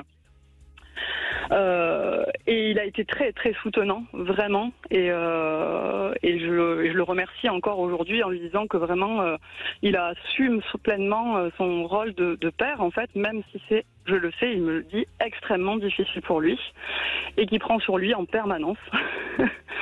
Voilà, mais il est présent, on est toujours ensemble, on a eu un 2e enfant depuis, notre couple va bien. Et on est beaucoup dans la discussion autour de ça, parce qu'il est toujours dans le questionnement de savoir s'il fait bien, s'il fait pas trop, s'il s'est passé. Voilà, il essaie vraiment de faire au mieux, en tout cas dans son rôle de père, avec ses bagages. Et au mieux et visiblement au mieux pour vous aussi, en tant que mère. Et au mieux pour moi aussi. Ouais, complètement. Après, il n'est pas du genre à s'oublier. C'est pas un homme qui ferait, parce que voilà, c'est vrai que parfois les femmes font ça. Elles ont tendance à un peu s'oublier, de se mettre leur vie un peu de côté pour pouvoir satisfaire les autres. Les hommes peut-être un peu moins en général, je sais pas, mais en tout cas, voilà, lui il fait pas. Même si effectivement il me suit vraiment dans cette aventure pleinement, il assume cette responsabilité-là. Mais je sais que, il me le dit, hein, d'ailleurs, après la 2e, il a fait une vasectomie en disant, peu importe si un jour on se sépare, dans tous les cas, si je rencontre quelqu'un d'autre, je ne voudrais pas d'autre enfant, ce n'est pas possible pour moi. C'était clair pour lui, c'était une épreuve trop importante, je pense, dans sa vie. Oui, et puis c'est un acte symbolique. Hein. Complètement. Il mettait fin à sa possibilité d'être père. Mais votre témoignage est chouette, je trouve. Moi, je suis ravie de terminer par ce témoignage-là, parce qu'on voit bien... Alors, je suis sûre qu'il aime ses enfants, et en tout cas, il s'en occupe bien. Donc, on voit bien que derrière ce désir d'enfant, ou de ce non-désir, finalement, il y a plein de choses, hein, Hugren. Oui, on a bien senti quand Céline a parlé qu'il n'avait pas confiance en lui et qu'il avait peur de répéter les vieux schémas, et que ça, c'était un peu ce qui bloquait, si on peut dire. Là, déjà, on sait un peu où est le problème, quoi. Et que peut-être, justement, grâce à Céline, grâce à l'amour qu'elle lui porte, il y a quelque chose qui a pu petit à petit mûrir. Moi, j'ai entendu quelque chose que vous disiez, Céline, vous lui avez dit qu'il avait été très soutenant dans cette première grossesse difficile, et je pense que ça, c'est très essentiel pour lui et pour votre couple, c'est-à-dire qu'il a besoin justement que quelqu'un lui dise, puisque lui, il se sent un peu perdu, un peu pas de confiance, le fait que vous lui disiez, c'est quelque chose qui est vraiment quelque chose de très important, quand ça vient du cœur et que c'est vrai, bien évidemment, parce que là, ça le rassure et ça lui fait faire une expérience différente de son passé. Et ça, ça construit le couple, vous voyez, c'est très bien. Après, par rapport à la question que vous posiez juste sur tout Tout à l'heure, vous disiez, est-ce que finalement, je crois que c'est Brigitte, vous disiez ça, est-ce qu'il a fini par dire oui par peur de vous perdre? Je pense que la réponse, elle est en vous. Est-ce que vous, au moment où vous doutez, est-ce que vous dites, s'il ne veut pas, je le quitte, parce que si vous le disiez à l'intérieur, il peut l'avoir perçu, si dedans, ça n'y était pas, il ne peut pas le percevoir à ce moment-là, parce que ça n'existe pas. Oui. Ouais, je sais pas trop, j'avoue. Vous étiez sûr qu'il allait finalement céder? Je pense. En fait, je pense. Oui. Après, alors c'est pas dans l'idée de céder, mais j'avoue, je suis assez confiante dans le schéma que l'univers nous envoie, voilà, et dans ce que, voilà, dans l'histoire de nos vies. Et pour moi, cet homme que j'ai rencontré, c'était celui-là, c'est l'homme de ma vie. Et si on est encore ensemble aujourd'hui, malgré toutes ces épreuves qu'on a rencontrées dans nos vies personnelles, mais aussi dans notre vie de couple et dans nos vies de parents, elles sont là aussi parce qu'on avait des choses à apprendre. Moi, j'ai énormément appris en étant mère. Je m'attendais pas à ça. Pourtant, je travaille. Je suis une professionnelle de la petite enfance. Je travaillais avec les enfants des autres, mais je me suis pris une grosse claque quand les miens sont arrivés. Et je sais que ça m'a vraiment ouvert tout un autre monde. Et mon compagnon me le dit aussi. Ça lui a permis de se rendre compte de plein de choses dont il se serait pas forcément rendu compte, effectivement, s'il n'avait pas vécu cette expérience de la paternité. Et même si c'est dur, encore aujourd'hui, et je pense que ce sera toute la vie pour lui, parce qu'il a une sensibilité assez importante. Mais en tout cas, il est conscient lui aussi que d'avoir vécu cette paternité, ça lui a apporté énormément de choses sur lui, sa propre vie, son mode de fonctionnement. Ça a été une grosse ouverture quand même. Écoutez, je crois qu'on ne pouvait pas terminer par un témoignage plus juste que le vôtre. Il y a deux choses essentielles que vous avez dit. D'abord, ça nous transforme d'être parents, ça c'est une certitude. Et la deuxième chose, et ça c'est ce que je trouve le plus important parce que ça concerne absolument tout le monde, vous étiez sûr de votre destinée. Et je crois que quand on sait où on va, où on veut aller, eh bien quelque part la vie va mieux et les choses arrivent mieux. Et ça, je crois que c'est vraiment quelque chose d'essentiel. Vous saviez que de toute façon vous étiez faite pour avoir des enfants, vous saviez que vous en auriez, et vous les avez eus. Et je crois que dans les questions d'infertilité, Ugraine, on en a déjà parlé, c'est souvent parce qu'au fond c'est pas très clair chez les femmes. Oui, on ne peut pas faire de généralité, mais il y aurait toujours à explorer, ça me paraît absolument évident qu'il y aurait à explorer dans le désir d'enfant, surtout quand il y a un problème d'infertilité, parce qu'en fait, on voit bien que les choses ne sont pas claires et que ça agit sur le corps, sur le psychisme, et sur la grossesse quand elle survient, etc. Donc oui, 1000 fois d'accord. Oui. Céline, merci de ce témoignage parce que là, franchement, on a dit beaucoup de choses. Et puis, je crois, Ugraine, juste pour terminer, pour conclure, oui, le désir d'enfant chez l'homme, il est certainement moins prégnant que chez la femme, mais ça ne veut pas dire pour autant que les hommes ne sont pas ravis et ne sont pas capables de s'occuper des enfants, même si on sait qu'il y en a qui parfois partent, mais on a aussi des femmes qui abandonnent leurs enfants, donc je crois que on fait ce qu'on peut parce qu'on est humain, tout simplement. Ça vous va pour conclure, Ugraine? Oui, c'est parfait. J'applaudis des deux mains. Bon, et voilà. En tout cas, si vous voulez mieux comprendre ce que c'est que d'être parent, vous pouvez aller sur le blog de Ugraine, Nouveaux parents, nouveaux enfants. Vous aurez beaucoup d'informations. Vous pourrez mieux comprendre tout ça. Merci beaucoup, Ugraine. Merci à vous de passer ces 2 heures avec nous. Tout de suite, bien sûr, vous retrouvez C'est votre avenir. Alors demain, on sera avec Samuel Doc, qui est psychothérapeute, et on va se poser la question de l'estime de soi et de la confiance en soi. Ce sont 2 choses qu'on confond un peu trop souvent et on essaiera de mieux comprendre quelles sont les différences et comment améliorer les 2.